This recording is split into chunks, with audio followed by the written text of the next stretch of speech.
Muy buenas tardes, bienvenidas y bienvenidos a esta conferencia de prensa sobre el informe de política monetaria del Banco Central de diciembre de 2021.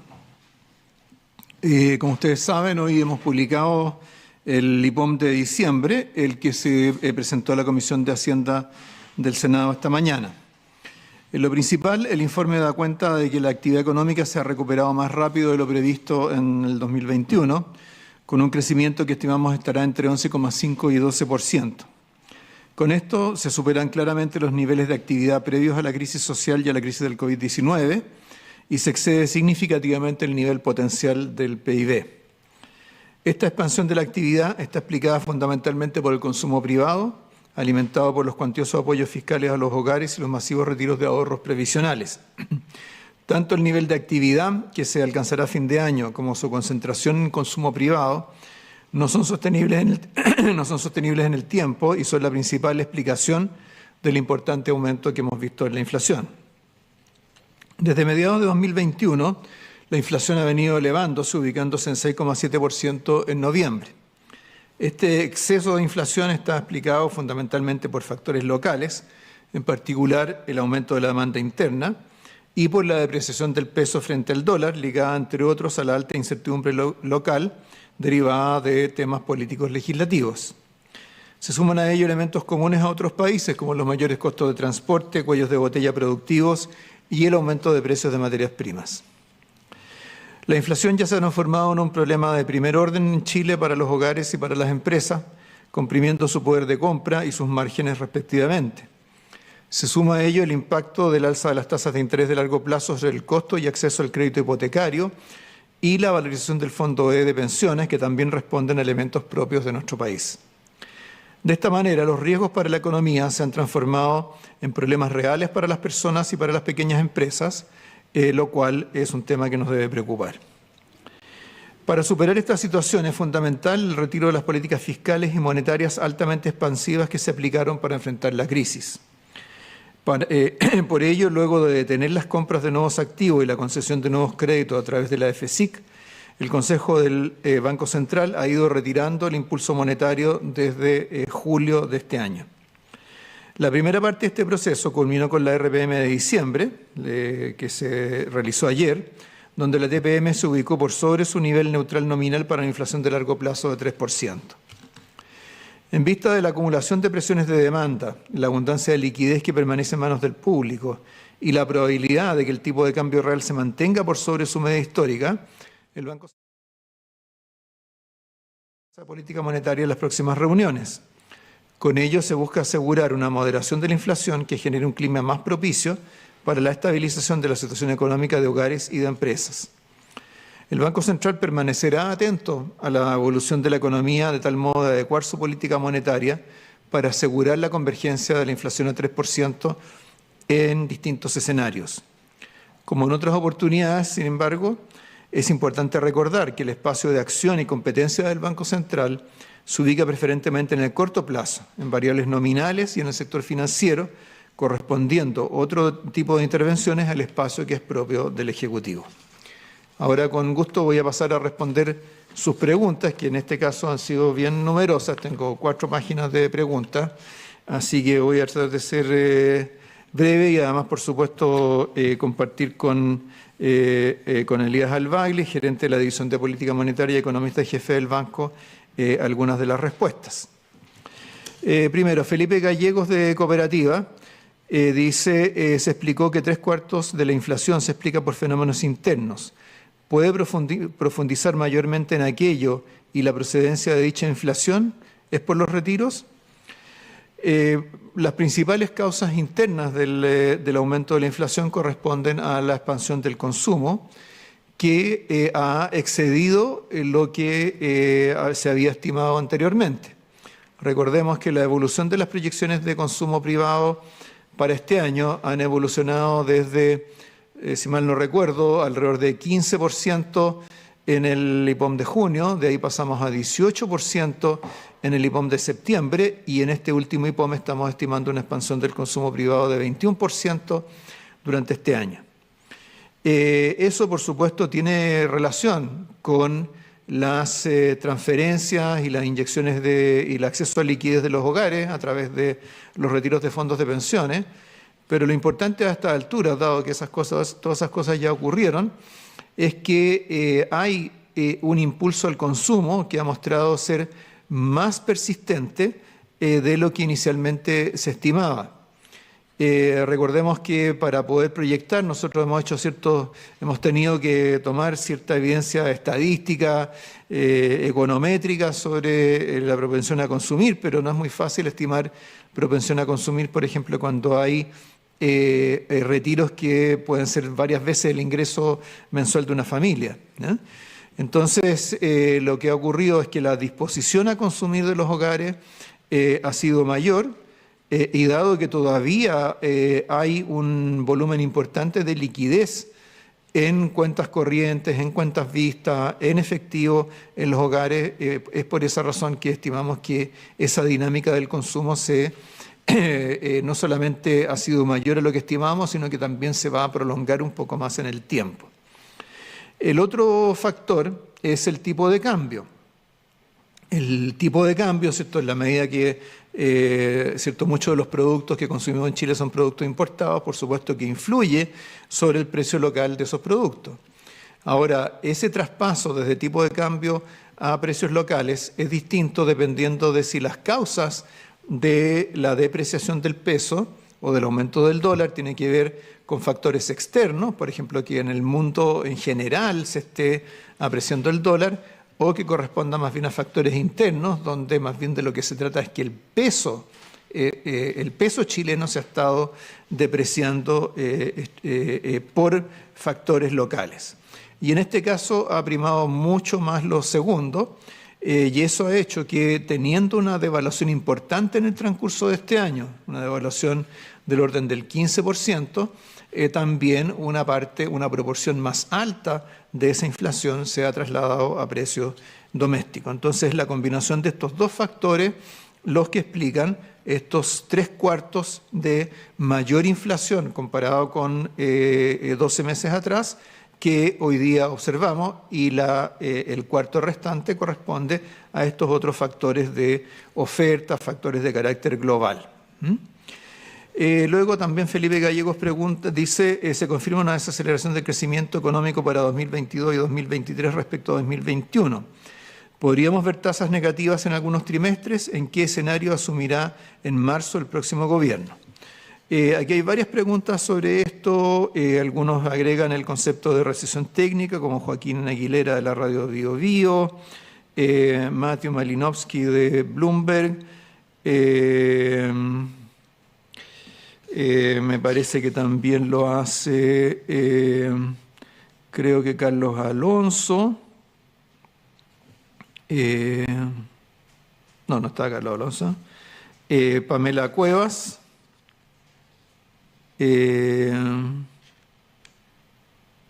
Y creo que Fernando Guajardo. Entonces vamos a hacer un paquete con todo eso, diciendo que cuando uno tiene una desaceleración importante de la actividad, como es pasar, ¿cierto?, un crecimiento de 12% a uno de entre 1 y 2%, entre 0 y 1%, por supuesto que la probabilidad de que haya tasas de variación negativa en algunos trimestres es real, es alta, ¿no? Ya sea en medidas en 12 meses o medidas de trimestre a trimestre. Entonces, respecto de la primera pregunta, sí, se van a ver tasas negativas en 12 meses y trimestre a trimestre. ¿En qué fecha, en qué secuencia? Es algo que depende un poco de la dinámica que tome la actividad y la forma en que se vaya produciendo el ajuste en la economía. Ahora, si esto, ¿cierto? Si se juntan 2 trimestres con variaciones trimestrales negativas, ¿cierto?, se podría hablar de una recesión técnica. Esa es la definición que habitualmente usan los economistas. Pero creo que aquí lo importante es calificar, entender bien las circunstancias en las cuales eso ocurre. Es distinto que haya, ¿cierto?, 2 meses en que haya una variación negativa trimestral de la actividad cuando ¿cierto? La economía está en una situación relativamente normal o incluso levemente deprimida, a que lo haga cuando la economía parte de un nivel muy alto en el cual hay un cierto sobrecalentamiento. También es importante y hace una diferencia significativa la manera en que se esté ajustando la economía, cuáles son los componentes de esa actividad o de esa demanda que se están afectando. Entonces, lo que tenemos en este caso es que estamos saliendo de una situación en la cual el nivel de actividad está muy alto en relación a su potencial. Hoy en día, o digamos en este último trimestre del año, vamos a tener la mayor diferencia entre nivel efectivo de actividad y PIB potencial que hemos tenido en toda la historia que tenemos medida del Banco Central. Me refiero a diferencias positivas. Hemos tenido, por supuesto, el 2020 tuvimos diferencias negativas muy grandes, pero en que la actividad esté algo más de 5% por arriba de su potencial es algo bastante inusual. Entonces eso quiere decir que en términos de nivel de actividad, ¿cierto? Partimos de un punto alto y si esa actividad se modera en los meses siguientes va a seguir siendo un nivel de actividad relativamente alto. Algo menos, ¿cierto? Porque se va a ir ajustando, pero parte de ese nivel especialmente alto. En segundo lugar, en lo que se refiere a la composición, el principal ajuste que está previsto o que forma parte de estas proyecciones es un ajuste del consumo y particularmente del consumo durable. Y eso está en directa relación con el hecho de que lo que más ha aumentado durante este último año ha sido precisamente el consumo durable. El consumo durable durante este año se ha ubicado 60% por arriba de la situación previa a la pandemia. Entonces ha habido una concentración durante este año de adquisición de bienes de consumo durable, de equipos electrónicos, de automóviles, etcétera, que ha sido muy importante. Entonces, si en los años siguientes, en el año siguiente, los 2 años siguientes, tenemos un consumo durable menor, significativamente menor que este año, el consumo durable, ¿cierto? Como lo dice bien el término, significa que no es algo que consumimos de golpe, ¿cierto? Cuando adquirimos un vehículo, cuando compramos un automóvil, no es que el consumo se acabe el primer día que tenemos ese automóvil, lo vamos a estar usando durante un buen tiempo, lo mismo, ¿cierto? Un televisor, un celular, etcétera. Entonces, en el fondo, lo que vamos a tener es que los servicios de esos bienes de consumo durable que se adquirieron durante el 2021 se van a extender durante los años siguientes. Va a ser menos importante reponer esos bienes de consumo durable y por lo tanto el ajuste de ese componente del consumo debería ser considerablemente menos doloroso que si se produjera en otros componentes del consumo. Entonces, creo que esos elementos son importantes para entender e interpretar qué es lo que significa tener una tasa de variación negativa en algún trimestre o tener 2 trimestres, ¿cierto? O tener este escenario de una recesión técnica de acuerdo a las definiciones que usan los economistas.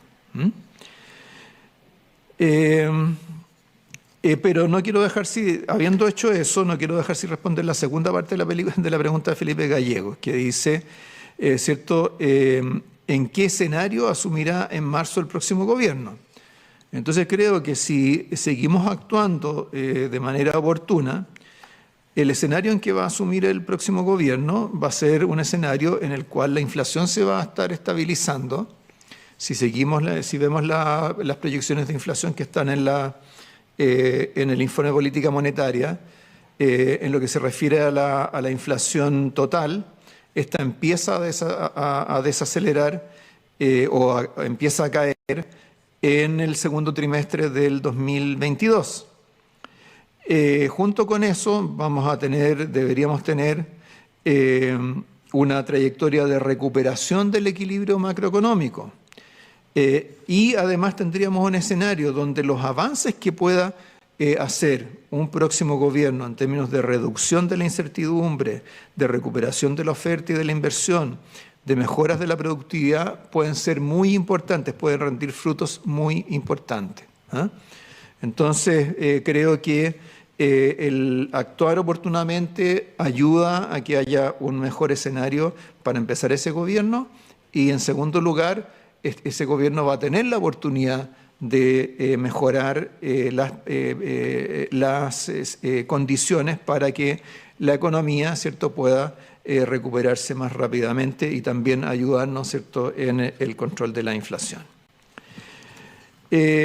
Entonces, bueno, ya me referí a la pregunta de Joaquín Aguilera de la Radio Bio Bio sobre el tema de la probabilidad de recesión técnica. Además, él agregaba cuáles son los factores de riesgo que podrían provocar ese escenario. Yo diría que los factores de riesgo ligados a este tema sería que variaciones negativas no correspondan a una convergencia de la economía, sino a una profundización de los desequilibrios que nos han estado afectando, por ejemplo, como los aumentos de las tasas largas, de las tasas de interés de largo plazo. ¿Ah? Entonces, nuevamente, no cualquier variación da lo mismo, depende mucho de los factores que están detrás. Si la economía está convergiendo y con eso también se están reduciendo las presiones inflacionarias, eso es algo positivo. Si la economía se está contrayendo porque se están profundizando los problemas, como los generados por el aumento de las tasas de interés de largo plazo, por supuesto sí sería una situación más preocupante. Entonces ya respondí a la pregunta de Matthew Malinowski sobre el tema de la posibilidad de una recesión técnica en los próximos 2 años. Y después Matthew pregunta, después de 2 alzas consecutivas de 125 puntos base en la tasa de política monetaria, ¿qué tan posible es que las futuras subidas en la tasa sean de un tamaño menor? Entonces, para esto, lo importante de Matthew es mirar el corredor de tasas. ¿Ah? Ese es el propósito, el objetivo del corredor de tasas, y le voy a pedir a Elías que se refiera a esto, así como algunas otras preguntas que vienen más adelante que también están referidas al corredor, que las voy a mencionar a continuación. Pero si puedes partir con lo primero, Elías, sobre qué es lo que nos dice el corredor de tasas respecto de los aumentos de TPM en las reuniones de política monetaria siguientes. Gracias, presidente.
Que se prevé para el consumo en inversión también podría ser más rápida, por otros factores como los que mencionaba el presidente. Ahora, el corredor también tiene una parte superior, por eso es un corredor. La parte superior del corredor de la inflación nos aprieta más todavía. O sea, la inflación, ya sea porque se eleva algo más de lo que está proyectado o persiste en niveles altos relativos. Podría deberse, por ejemplo, a que tanto el consumo, sobre todo el consumo, quizás permanece más dinámico que lo que estamos proyectando. O se intensifican la depreciación del tipo de cambio que ya hemos visto. Esos escenarios, por cierto, requerirían de un retiro, o sea, más bien un retiro, de una instancia contractiva de la política monetaria más significativa de la que tenemos actualmente, bastante más. ¿Cómo se va a dar el futuro? Bueno, no lo sabemos, nosotros hacemos proyecciones. La parte central de este sector, para tener una referencia, está llegando a niveles cercanos al 5,5-6% hacia mediados del próximo año, y con ese grado de alza de tasa, las proyecciones tienen que, junto con lo que mencionaba el presidente de disminución del estímulo fiscal, esta disminución de estímulo monetario iría facilitando el ajuste de la economía, que es necesario, dado los niveles que partimos, que estamos en una brecha de 5%. Y eso, a medida que la economía se normaliza, ya permitiría que la política monetaria pasara a una instancia más neutral, que eso se da, si se fijan, como a fines del corredor, a fines del año 2023, llegando a una tasa cercana a 4, quizá un poquito más baja que 4, que es la estimación de tasa neutral. Gracias. Gracias, Elías. Bueno, con eso también respondiste a la pregunta de Belén Vázquez. Cierto que decía, si en 2 años se busca llegar a la meta de inflación en torno a 3%, ¿a qué ritmo irá subiendo la TPM y a cuánto podríamos llegar para volver al rango meta en el plazo que se proyecta? Y Carlos Alonso, cierto, también preguntaba en su escenario base hasta qué nivel llegará la tasa de interés en 2022, y como explicaba Elías, cierto, si miramos la parte más alta, o sea, miramos el punto más alto en esta curva que traza el corredor, cierto, ese punto más alto estaría entre 5 y 6,5%, con el escenario base en algún punto intermedio. También me parece que había una pregunta que no me acuerdo, no recuerdo bien de quién era, que preguntaba si una vez, cierto, una vez que comience a converger la inflación, si irían reduciéndose las tasas, como lo mostraba recién Elías. Efectivamente, eso ocurriría, cierto, en algún momento del 2022, donde, cierto, una vez que, y considerando los rezagos con los que opera la política monetaria, es cierto, comenzaría a aminorarse la contracción del impulso monetario. Ahora aprovecho de mencionar que algunos comentaristas por ahí han hablado de una política monetaria que está con apretando el freno a fondo. O sea, por supuesto, estos son ajustes importantes de la TPM, pero desde el momento en que hoy día, con la medida de ayer, llegamos a una TPM de 4%, o sea, lo que hemos hecho hasta el momento, más que apretar a freno el fondo, es soltar el acelerador, porque nosotros teníamos el acelerador muy pronunciado hasta junio de este año. Y desde entonces lo que hemos hecho es ir, cierto, quitando el pie del acelerador. Lo hemos hecho relativamente rápido, y ahora justamente comenzamos a aplicar ese freno. Bien, otra pregunta de Belén Vázquez era cómo prevén que se recupere el mercado laboral con un escenario de crecimiento más bajo. Hay algunas otras preguntas que también tienen que ver con el mercado del trabajo. Además, Belén pregunta adicionalmente, ¿cuánto tiempo tomaría volver a niveles prepandemia? Me imagino que respecto del mercado del trabajo también. Entonces, acá es bien importante algo que está mencionado en el informe, en el sentido de que hoy día el principal freno al empleo no está del lado de la demanda, sino que está del lado de la oferta. La demanda de trabajo se ha recuperado de manera bastante dinámica. Tenemos algunos indicadores como los de ofertas laborales en sitios web que han mostrado récord histórico. Pero tenemos una oferta que está todavía comprimida, especialmente por todas las personas que abandonaron el mercado del trabajo o abandonaron la búsqueda activa de empleo durante la crisis. Hay una parte de eso que se ha revertido, que corresponde a los hombres entre 25 y 55 años, pero las mujeres, los menores de 25 años y los mayores de 55 años todavía están lejos de las tasas de participación que tenían antes del comienzo de la pandemia. Entonces, si esa restricción del lado de la oferta comienza a aflojarse o continúa aflojándose como ya ha ocurrido, eso nos va a llevar a niveles de empleo mayores a los que estamos observando hoy día. Ahora, si eso va a permitir volver o no a la situación previa a la pandemia, es mucho más difícil de anticipar. Esto es una discusión que hay en muchas partes del mundo, porque este fenómeno también se ha producido en otros países, especialmente por el hecho de que cuando se abandona el mercado del trabajo, especialmente si se abandona por un periodo prolongado, en este caso de 2 años, la pérdida de capital humano es muy importante. Y especialmente para los trabajadores de mayor edad, esa pérdida puede dificultar mucho la vuelta al empleo. Hay que acordarse además que en Chile hay muchos mayores de 60, 65 años que percibiendo una pensión al mismo tiempo están trabajando. Entonces, si entre medio esas personas abandonaron el empleo, a lo mejor no van a volver posteriormente. Entonces es muy difícil predecir si se va a volver a esos niveles de prepandemia, pero lo que sí uno podría estar bastante seguro es que en la medida que se vaya normalizando al menos un segmento de la oferta, también probablemente el empleo se va a ir recuperando, incluso en un escenario en el cual la actividad se esté desacelerando. Luego, la última pregunta de Belén Vázquez es, también es sobre la posibilidad de una caída de actividad en el curso de los próximos 2 años, ya me refería a eso. María Belén Briones, de Canal 13, pregunta, ¿puede explicar en fácil qué es lo que va a pasar con la inflación el próximo año? ¿Veremos un costo de la vida alto por harto tiempo más? ¿A qué se debe esto?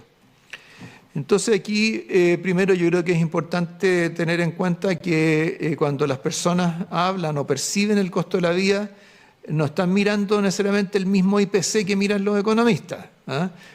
También introducen otros conceptos que tienen que ver, ¿cierto?, con los problemas de endeudamiento, del costo del crédito, otras condiciones, ¿cierto?, que forman parte de su manera de entender el costo de la vida. Ahora, si nos referimos específicamente a la inflación, ¿qué es lo que vamos a ver? Vamos a terminar este año con una inflación cercana a 7%, donde van a estar dominando algunos precios volátiles como los combustibles, algunos alimentos y productos importados. Ahora, hacia el segundo trimestre de este año debería empezar a bajar la inflación y debería hacerlo bastante rápido, terminando el año cerca de 4%. Dentro de esto, ¿a qué se debe esto? Bueno, se debe a que hay factores transitorios y otros factores que son más persistentes. Y entre los más persistentes está el fuerte consumo, que es algo que creo que todos hemos percibido durante estos meses, y el aumento del dólar, que ¿cierto?, hoy en día con valores de 840, 850 pesos, por supuesto que es un dólar muy alto, que, como decía, ha respondido a factores más bien locales. Entonces, el próximo año, ¿cierto?, una vez que ya todos estos aumentos de la tasa de política monetaria empiecen a tener efecto, porque actúan con un cierto rezago, ya vamos a empezar a ver una desaceleración de la inflación, y deberíamos cerrar el próximo año ya con una inflación considerablemente más moderada, y el 2023 ya convergiendo al 3%.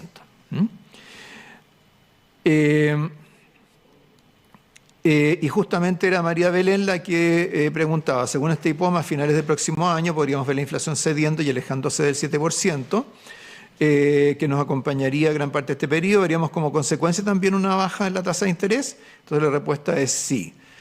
¿cierto? La TPM debería comenzar a moderarse en el tercer trimestre del 2022, de acuerdo a lo que señala el corredor de tasas. Carlos Alonso, aparte de la pregunta sobre el nivel de la tasa de interés, pregunta, considerando que la inflación estará en torno a 7% en la primera mitad de 2022, ¿qué les hace pensar que finalizará el año en 3,7%? Entonces, bueno, ¿qué es lo que nos lleva a esa conclusión? Primero, que habrán algunos factores que dejarán de tener impacto. Hoy en día, ¿cierto?, el tema de los precios de los combustibles tiene que ver con los aumentos que ha habido en todo el último año. Más adelante nos vamos a estar comparando con precios más altos o similares a los que haya hacia adelante. En segundo lugar, la efectividad de la política monetaria. O sea, estos aumentos de la tasa de política monetaria son, por supuesto, aumentos importantes. Son mucho más rápidos que lo que hemos tenido en otras oportunidades. Por lo tanto, eso también va a tener un impacto importante en la trayectoria de la inflación. También deberíamos ver una moderación del consumo, que como mencionábamos, es uno de los factores que han estado impulsando los precios.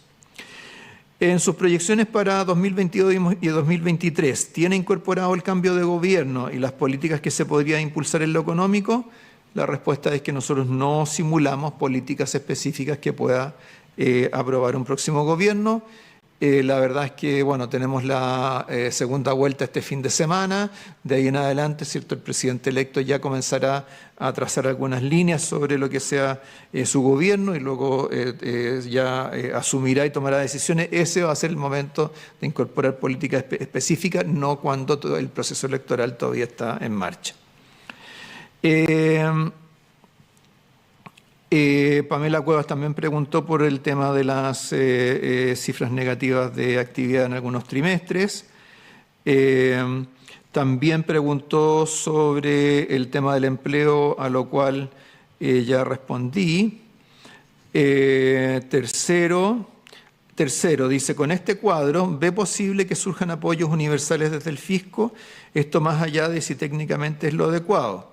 Lo que quiero saber es si ve que aumente el riesgo de que esto ocurra y cómo se conjugaría una política de IFE universal en 2022 o 2023. ¿Podría evitar los periodos recesivos, por ejemplo?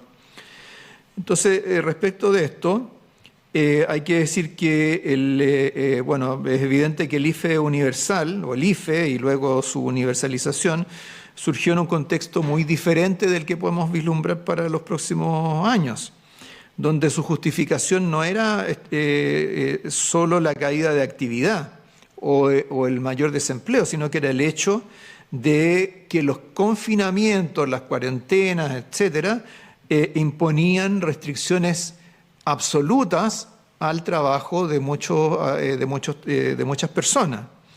Ese fue, ¿cierto?, el grueso de lo que se discutió cuando se crearon estos beneficios. Eso es bien distinto, ¿cierto?, de lo que podríamos ver en los próximos años desde un punto de vista que tiene que ver con factores más macro de ajuste de la economía. Ahora, si esto podría evitar periodos recesivos, hay que decir que, o sea, si digamos una política de subsidio generalizado podría evitar periodos recesivos, habría que decir que en el escenario que hoy día tenemos, con actividad por sobre su potencial, una recesión no se va a resolver por el lado de la demanda. O sea, con la actividad sobre su nivel potencial, mayores subsidios van a terminar presionando más los precios que la actividad y el empleo. Eso es el escenario que tenemos hoy día. Ahora, por supuesto, como he dicho varias veces, un próximo gobierno, hay otras políticas a las cuales puede recurrir que ayuden a estimular más la inversión, que ayuden a aumentar la productividad, que reduzcan la incertidumbre. Todo eso ayudaría, ¿cierto?, a fortalecer la actividad económica, reducir las presiones sobre la inflación, ¿cierto?, y ayudar a la convergencia de la economía. Finalmente, porque quedan más preguntas. De lo que conoce de los programas de los candidatos presidenciales, ¿hay alguno que incida más en los escenarios de riesgo con la estabilización de las finanzas públicas? ¿Cuál y por qué? Bueno, por supuesto, no me voy a pronunciar sobre los programas de los candidatos, ¿cierto? A prácticamente horas de la segunda vuelta, tampoco lo habría hecho si faltara más tiempo. Y yo creo que lo único que uno puede notar es que ambos candidatos han estado haciendo ajustes importantes en sus programas, han introducido conceptos de prudencia, realismo, que creo que son valiosos a la luz de este escenario del cual hemos estado discutiendo. ¿Qué tan complejo se le hace al Banco Central contener las expectativas de inflación más temprano que tarde? Es posible pensar en tasas por sobre el 5,5% combinadas con periodos recesivos, es decir, con una política monetaria que no esté ayudando a una reactivación. En esto yo creo que hay que ser bien claro. El objetivo del Banco Central no es controlar las expectativas de inflación, es controlar la inflación. Es posible, ¿cierto?, que las expectativas en determinadas circunstancias ayuden o dificulten, ¿cierto?, el control de la inflación, pero el objetivo del Banco Central es controlar la inflación. La meta de política es inflación de 3% en un horizonte de 2 años. Entonces, siempre cualquier referencia a la expectativa tenemos que entenderla siempre subordinada a ese objetivo, mandato y función de reacción que el Banco Central tiene. Usted mencionó en la presentación del IPOM que habrá una pérdida de producto que no se va a recuperar. ¿Tiene un cálculo de cuánto es lo que no se recuperará? Eso lo veremos más claramente en 2023, por ejemplo. Bueno, aquí la mayor pérdida de producto se produjo obviamente en el 2020, corresponde a esa diferencia que teníamos de 10%. En el nivel de actividad, esa diferencia afortunadamente se ha reducido en el 2021 y se va a mantener más o menos en esos márgenes entre 3, 4, 5% en los años siguientes. Jaime Quesada de TVN dice, una de las lecturas que prevalece al momento de analizar el alza de la tasa política monetaria es su impacto en el encarecimiento del crédito. Buscando una mirada contraria, a través de qué mecanismos concretos la ciudadanía puede percibir que esa alza de la TPM es beneficiosa y puede generar contención de precios en la economía. Entonces, acá hay que entender que el alza de la tasa de política monetaria, en la medida que la TPM es una tasa de muy corto plazo, incide más sobre las tasas de mercado de corto plazo, ¿no? Es decir, las tasas de depósitos a plazo, las tasas de crédito de consumo. Entonces, si la tasa política monetaria aumenta el rendimiento de los ahorros, aumenta el rendimiento de los ahorros. Es decir, para aquellas personas que, por ejemplo, todavía tienen fondos guardados en una cuenta corriente que no paga intereses, ¿cierto?, puede pensar en invertirla en un depósito a plazo o en algún otro vehículo de ahorro. Y entonces, por supuesto, con una tasa más alta, el rendimiento de esos recursos va a aumentar. Por otro lado, también, ¿cierto?, un aumento de la TPM también genera un aumento en el costo del crédito de consumo. Entonces, ¿cierto?, es importante en este periodo en el cual toda esta liquidez adicional ha generado, ha permitido o ha financiado un mayor consumo, es importante ir ajustando ese consumo hacia adelante, no instalarse en un nivel de consumo que haga que el día de mañana, ¿cierto?, tengamos que tomar un crédito de consumo a un costo más alto para sostener ese nivel de consumo. Entonces creo que tiene que ver con ¿cierto?, el sentido común de las personas que tratan de administrar bien su plata, entendiendo que el mundo no se acaba, las necesidades no son solo las de hoy, también van a ser las de mañana. Y si eso además está contribuyendo a reducir la inflación, por supuesto que es un fenómeno generalizado que afecta a todo el mundo, pero especialmente a las personas de menores ingresos, es un esfuerzo que vale la pena hacer. Las proyecciones de crecimiento para 2022 y 2023 dan cuenta de que la economía tendrá una importante desaceleración. ¿Es una realidad que será difícil de cambiar o el nuevo gobierno podría tener espacio para revertir ese escenario? Entonces, si consideramos las proyecciones que están hechas para el 2022 y el 2023, es en el 2023 donde tendríamos tasas de variación, tasas de crecimiento anual más modestas. Por lo tanto, tenemos en el fondo todo el año 2022 para tratar de generar mejores condiciones para la economía, para que pueda crecer más a través de los distintos mecanismos que acabo de mencionar: inflación, inversión, productividad, reducir la incertidumbre. Todo eso permitiría tener un 2023 mejor que el que está proyectado. Ahora, cuando nosotros proyectamos, no podemos suponer que todas esas cosas se van a hacer. Tenemos que hacer una proyección que sea, ¿cierto?, consistente con lo que hoy día está. Pero espacio para poder mejorar la situación del 2023, sin duda que existe.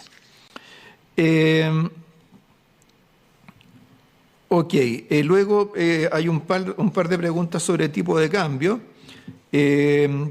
Varias de Fernando Guajardo, Valor Futuro, que se le voy a pedir también a Elías que las tome. Primero, ¿cómo evalúa el traspaso de precios internacionales mayoritariamente en dólares a la economía local?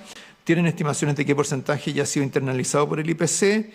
Luego, ¿por qué el Banco Central no ha intervenido en el mercado cambiario si el tipo de cambio real está tan alto? Y tercero, si un tipo de cambio en 850 pesos por dólar es congruente con el objetivo de llevar la inflación a un 3% en el horizonte de política. Por favor, Elías.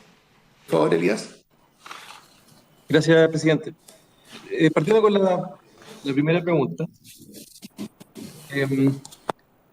Parte importante de la mayor inflación que ya hemos visto, sobre todo en la parte de la inflación subyacente de bienes, tiene que ver con el hecho de que el tipo de cambio, ya hasta incluso el IPOM de septiembre, había subido de manera bien significativa. ¿Cierto? Partió el año en torno a 340, si mal no recuerdo, y en el IPOM de septiembre estábamos en 780 pesos. Eso se ha ido traspasando los precios, sobre todo.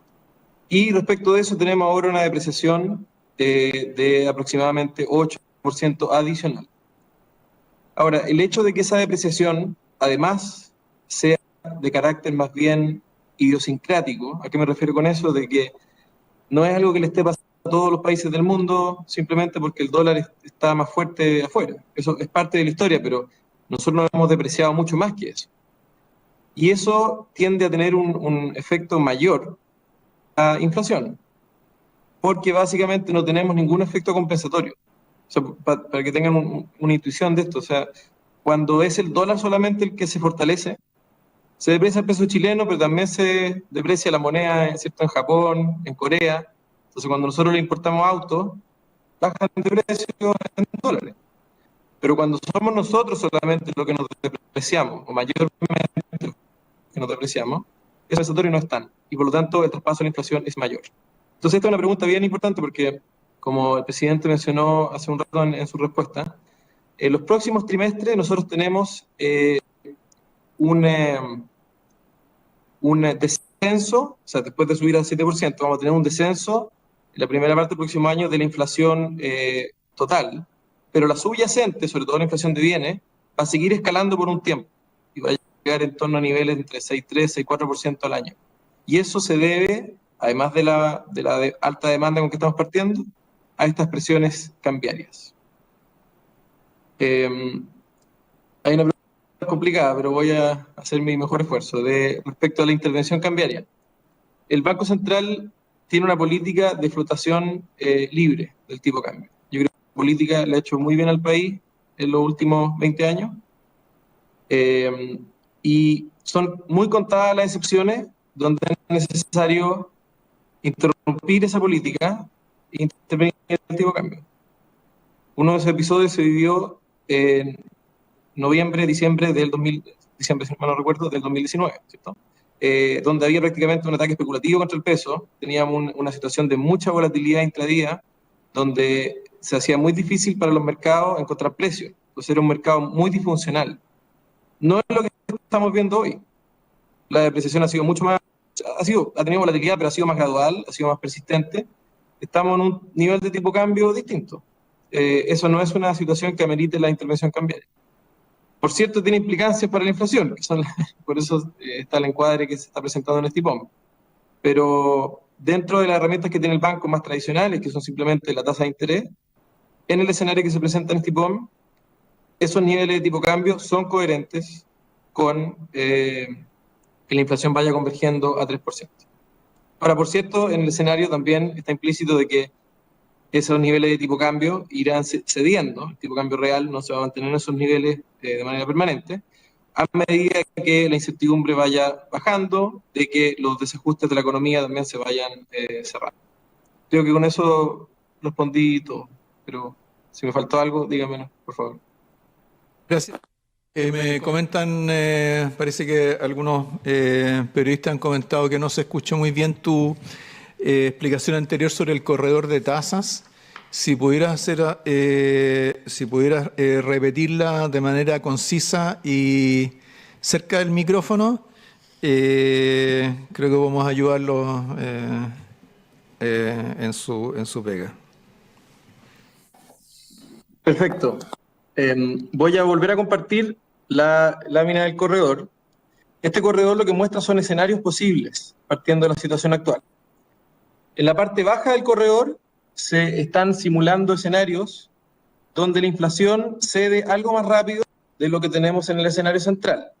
Por ejemplo, porque hay más debilidad en la demanda de lo que está previsto. O también podría ser porque va reduciéndose la incertidumbre y el tipo de cambio empieza a acercarse a valores más cercanos a lo que teníamos hacia comienzos de este año. Esos escenarios, al reducir las presiones inflacionarias, permiten también que la tasa de interés, si bien probablemente subiría de los niveles actuales, no alcanzaría niveles tan elevados. La parte alta del corredor refleja otro escenario de sensibilidad, donde pasaría a lo contrario, donde podríamos tener mayores presiones de demanda o una intensificación de la incertidumbre que eleve aún más el tipo de cambio. Y eso, por cierto, incubaría más presión inflacionaria y requerirían un alza de tasas aún más significativo. Entonces, lo que tiene este corredor, que tiene como su punto máximo, su joroba, la tiene a mediados del próximo año, tiene escenarios entre aproximadamente un 5% para la TPM, en los escenarios en que se requiere menos tasa, hasta en torno a 6,5% en los escenarios que son más inflacionarios. El escenario central, bueno, está en algún punto por ahí entre medio. Lo importante es que este corredor comunica que lo que haga la tasa depende de cómo se desarrollen los escenarios en el futuro. Y hay otro aspecto que también comunica, y es que el corredor es un poco más estrecho que lo normal. Y eso también es un punto importante. Y creo que refleja el hecho de que, dada la situación en que estamos hoy, con una brecha prácticamente 5% positiva, que es una brecha históricamente alta, la tasa en casi todos los escenarios tiene que subir.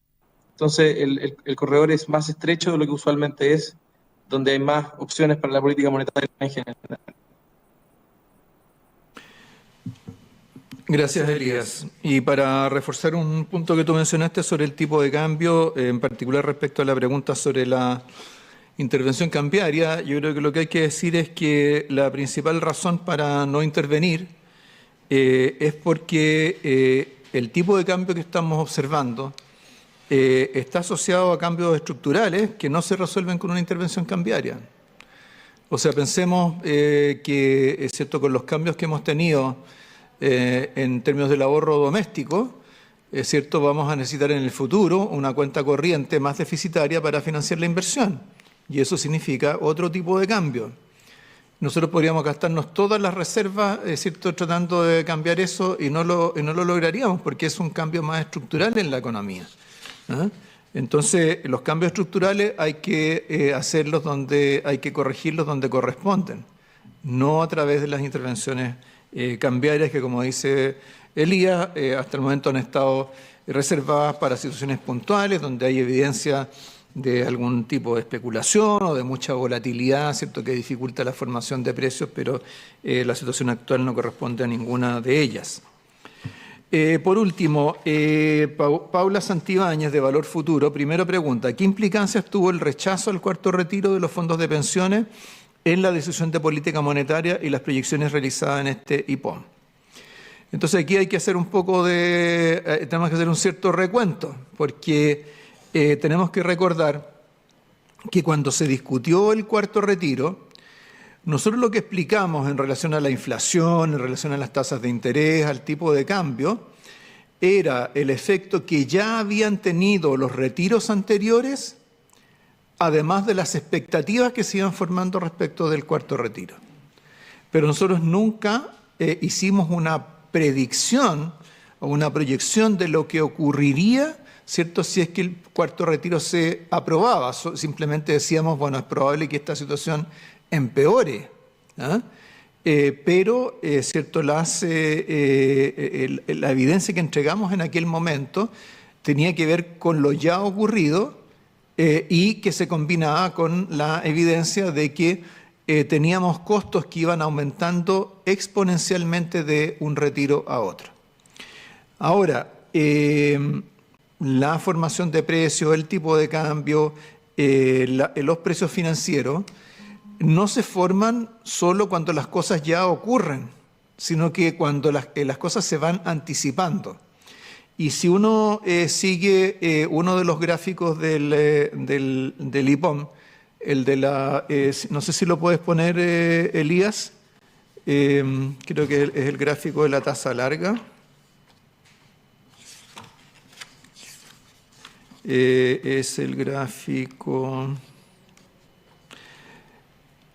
claro, es el gráfico 12 del IPOM.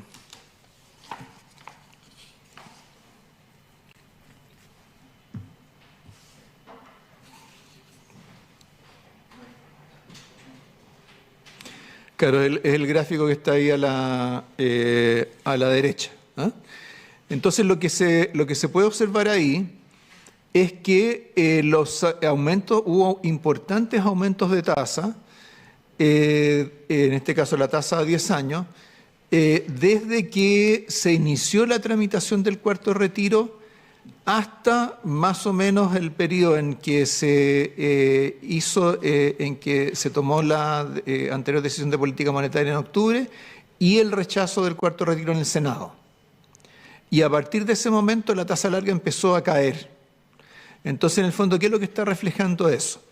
Lo que está reflejando es que los mercados estaban incorporando, ya estaban incorporando la probabilidad de un cuarto retiro antes de que se resolviera el tema, y que cuando ya se vio más improbable que ocurriera, comenzaron a ajustarse a la baja. Entonces, si lo miramos cuantitativamente, ¿cierto? Y miramos en particular la franja rosada, que es el que está recogiendo, ¿cierto?, los factores, es la que está recogiendo los factores de riesgo, ¿cierto? Vemos que eso se fue empinando desde mediados del 2021 en adelante. Tuvo su pic por ahí por octubre, comienzos de octubre de este año, y luego empezó a caer. Entonces, o sea, en el fondo, estos precios de mercado que van siempre incorporando la probabilidad de que ocurran ciertas cosas, cuando empezó a cambiar esa probabilidad de ocurrencia del cuarto retiro, ya comenzó a hacer su ajuste.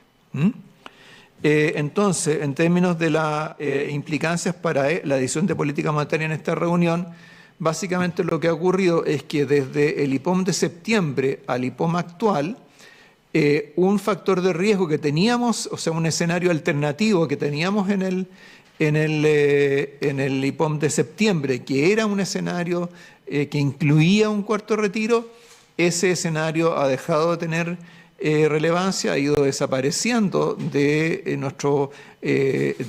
nuestras sensibilidades para la construcción del corredor de tasa, y ese es uno de los factores también que explica por qué el corredor de tasas es más estrecho que lo que era antes. Así que, por supuesto, si se hubiera aprobado un cuarto retiro, tendríamos un escenario muy distinto al que tenemos ahora, y todo eso tendríamos que incorporarlo probablemente con decisiones distintas de política monetaria. Pero esa simulación o ese cálculo no lo hicimos nosotros antes. Nosotros lo que hicimos fue mostrar cómo había estado reaccionando la economía a los retiros anteriores, cómo eso podía empeorar o intensificarse con un cuarto retiro, y en la medida que eso no se produjo, esa situación no, esos problemas no se intensificaron, pero hubo otras cosas que sí han ido ocurriendo, como es cierto la continuidad del consumo y la depreciación adicional del peso, que son los que han estado presionando la inflación. Finalmente, ¿qué evaluación hacen de la decisión de suspender el programa de acumulación de reservas? Frente a la depresión del peso, ¿el Banco Central tiene facultades para actuar sobre aquello? Entonces, la suspensión del programa de acumulación de reserva se hizo fundamentalmente porque estamos entrando en un periodo de mucha volatilidad en los mercados y la verdad es que no era un periodo apropiado para tener, ¿cierto?, un programa regular de compra diaria de divisas. Fue una suspensión, no un término del programa. Por lo tanto, en la medida que se vaya despejando el panorama, es algo que se podrá retomar. En cuanto a las facultades para influir sobre la depresión del peso, ya es algo que Elías y yo acabamos de contestar. Con eso hemos cubierto toda la larga lista de preguntas. Le agradecemos mucho el interés por el contenido de este informe. Y bueno, nos volveremos a encontrar para un próximo IPOMI, probablemente antes para muchas de las otras cosas que van ocurriendo en la economía. Muchas gracias y buenas tardes.